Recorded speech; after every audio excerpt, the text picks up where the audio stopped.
Halo Lur, jumpa lagi dengan saya di Mas Mara Channel. Nah, kali ini saya akan membahas tokoh wayang Gatotkaca lintas gagrak atau lintas gaya. Yang akan saya bahas kali ini adalah Gatotkaca gaya Solo dan Gatotkaca gaya Cirebon. Nah, teman-teman sering berdebat nih di medsos, wah bagus Cirebon, wah bagus Solo. Nah, saya tidak akan memperdebatkan bagus Solo atau bagus mana, tetapi saya akan menjabarkan masing-masing keunikan dan masing-masing ciri khas yang memiliki keindahan tersendiri. Nah, berikut saya tampilkan siluet dari tokoh wayang Gatotkaca tersebut.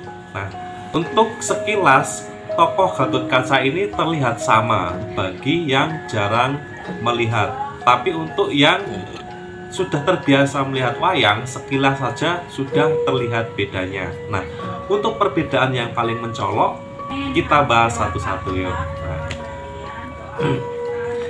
pertama adalah bagian bludri. Bludri adalah sayatan atau guratan kulit untuk menggambarkan sebuah kumis atau jampang atau simbar dada, nah seperti itu. Nah, kalau di gaya Solo itu disayat, namanya di bludri. Nah, bentuknya seperti ini, disayat dengan pahat, tetapi ini tidak tembus ya Lur ya. Nah, untuk gaya Cirebon ini ada hanya bagian kumis saja, dan itu pun lebih sederhana dan bentuknya lebih tipis, tidak sedetil dan tidak sedalam gaya Solo. Nah, kemudian yang kedua pada gelung sapit urang. Nah, terlihat sekali perbedaannya pada ujung gelung. Nah, untuk gaya Solo itu terlihat lebih menempel. Nah, kalau gaya Cirebon itu ada jarak antara mahkota jamang dengan gelungnya. Jadi jaraknya lumayan jauh. Dan ini mirip dengan gaya-gaya cekdong atau gaya Madura seperti itu. Kemudian tatahan ceplek atau sumping, ini namanya sumping Surengpati. Nah, untuk gaya Solo bentuk ukirannya biasanya kalau nggak berbentuk bintang, dia berbentuk kembang cengkeh seperti ini. Nah, untuk gaya Cirebon dia berbentuk ukirannya sedikit berbeda, tetapi sangat indah dan memiliki ciri khas ukiran Cirebon.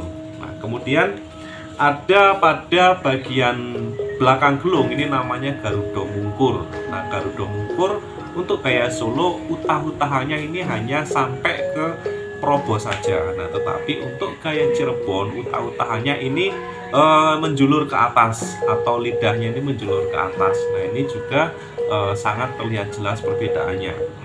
Kemudian pada bagian Probo atau Badong, ukiran Probo ini dinamakan patran.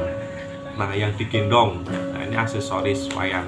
Nah, untuk gaya Solo ini antara gelung dan Probo ini terlihat batasnya dan sangat jelas.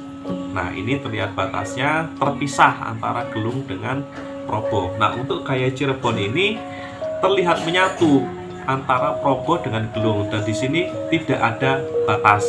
Nah, walaupun begitu, kalau kita perhatikan ukiran gelung dan ukiran Probo atau patrannya ini sendiri memang berbeda, tetapi kalau sekilas ini terlihat menyatu. Nah, sedangkan gaya Solo jelas terpisah dengan garis seperti itu.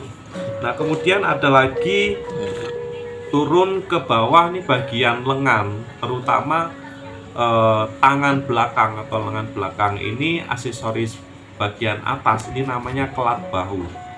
Nah, untuk gaya Solo kelat bahu ini dia posisinya di luar ya. Cirebon ini terlihat dari samping atau menyamping, jadi untuk kelat bahunya ini ukirannya dia di dalam bukan di luar, dan ini sama dengan gaya-gaya wayang pada masa Kartosuro seperti itu. Nah, sebenarnya kalau kita lihat lebih banyak lagi, sangat banyak sekali perbedaan ya Lur ya, terutama dari gaya ukiran, dari kapangan itu sendiri, kemudian dari pewarnaan atau sungging. Tetapi yang sangat mencolok hanya ini tadi yang saya sebutkan. Untuk mungkin adik-adik yang baru belajar untuk mempelajari wayang lintas gagrak seperti itu.